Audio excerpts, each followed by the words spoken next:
Last month, a man found what he thought was the perfect apartment. It was in an old, character-filled building, the kind with creaky floors and stories etched into the walls. There was only one rule, posted in a faded typewritten notice right next to the elevator. Do not use the stairs after midnight. That was it. No reason given, no explanation offered, just a stark, simple warning.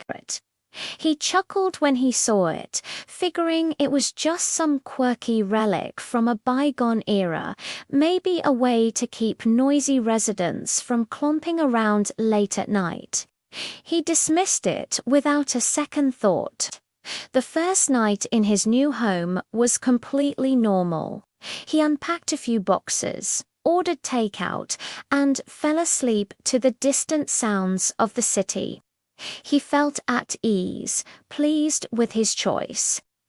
The second night, however, things took a turn. He'd been up late, sorting through old books, when he decided to head out for a late-night snack.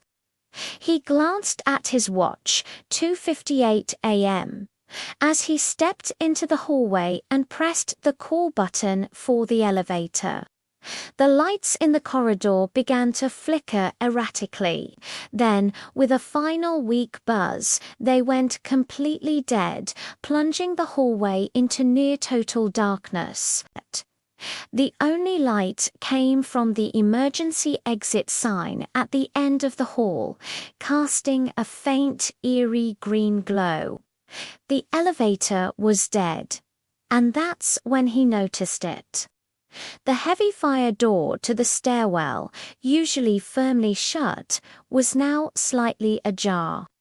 A draft of cold air snaked out from the opening, carrying with it a strange metallic smell like rust and damp old earth. He hesitated for a moment. The rule flashed in his mind, but what choice did he have? He was on the 7th floor and needed to get down. Pushing the door open, he stepped into the stairwell. The moment his foot crossed the threshold, the door swung shut behind him with a deafening slam, the sound echoing down the concrete shaft. The sudden finality of it sent a shiver down his spine. He started his descent, his footsteps the only sound in the oppressive silence. The air was thick and cold, colder than it should have been. After walking down what felt like at least 2 flights of stairs, he glanced at the wall to check his progress. He expected to see a painted number 5, but his heart jumped. The sign still read floor 7. He frowned, confused. Maybe he'd miscounted in the dark. He kept walking, more deliberately this time, counting each step, each turn of the landing. Down and down he went. He paused again, his breath catching in his throat. The sign hadn't changed. It was still floor 7. A knot of unease began to tighten in his stomach. This wasn't right.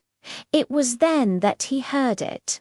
A new sound, breaking the silence from above. Footsteps.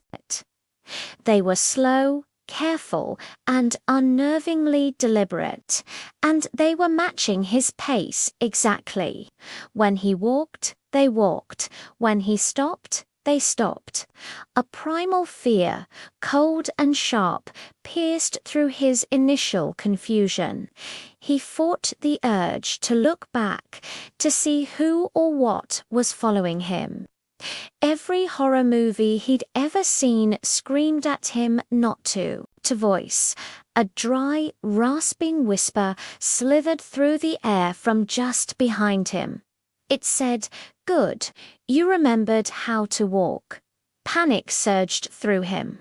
He broke into a frantic jog, his feet pounding against the concrete steps.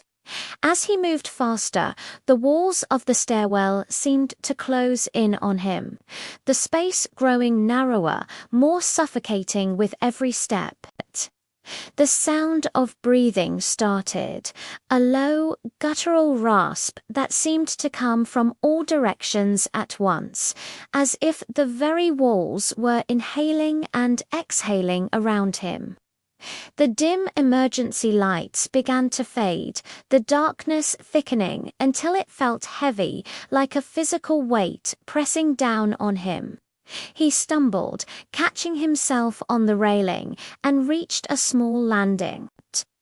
There, scratched crudely into the plaster wall, were 5 words: "We go down forever." Just as he finished reading the message, the footsteps from above stopped. An absolute, terrifying silence fell over the stairwell, and then he felt it. Something brushed against his shoulder. It was a touch as cold as ice, the distinct feeling of long, slender fingers. He flinched away with a choked gasp, and in that instant, the stairwell itself seemed to warp.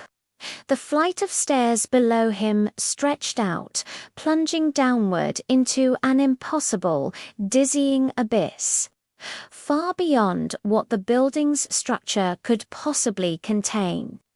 As his eyes darted around in terror, he saw them. Faces, dozens of faces, pressing out from the concrete walls. Their features distorted in silent, eternal screams. Their mouths were wide open, their eyes hollow pits of warning. The whisper returned, this time right beside his ear, so close he could feel the cold breath on his skin. "You weren't supposed to take the elevator. That was it." He ran. He didn't care where he was going. He just ran, fueled by pure adrenaline. He sprinted down the endless steps, his lungs burning, his legs screaming in protest. But it was no use. No matter how fast he moved, the steps remained the same. The distance to the next landing never changed. He was trapped in a nightmare of perpetual motion, running on a treadmill to hell. And then, as suddenly as it had started, it was over. He blinked, and the bright, sterile light of the hallway blinded him. He looked at his watch. 3:11 a.m. He was standing right in front of his apartment door, number 7B. He was shaking uncontrollably, his clothes damp with cold sweat. But he was safe. He was home. With trembling hands, he fumbled for his keys, unlocked the door, and pushed it open, desperate for the familiar comfort of his own space. He stepped inside, and his heart stopped. Before him was not his living room. It was the stairwell, still stretching down into darkness, still breathing its cold, dead air around him. The next morning, the building manager received several complaints about strange noises during the night. When he went to investigate, he found the stairwell door on the 7th floor sealed shut. A fresh layer of concrete poured over the entire frame, entombing the entrance. No one ever saw the new tenant of apartment 7B again. But the other residents will tell you, if you ask. They'll tell you that late at night you can still hear the soft, slow sound of footsteps in the hallway, always stopping right outside apartment 7B, as if waiting for someone else to forget the rule. Thank you so much for watching. If you enjoyed this story, don't forget to hit that like button and subscribe for more tales from the shadows. Let me know in the comments what you think happened to the man and what rule you would never, ever break. Stay safe and see you next time.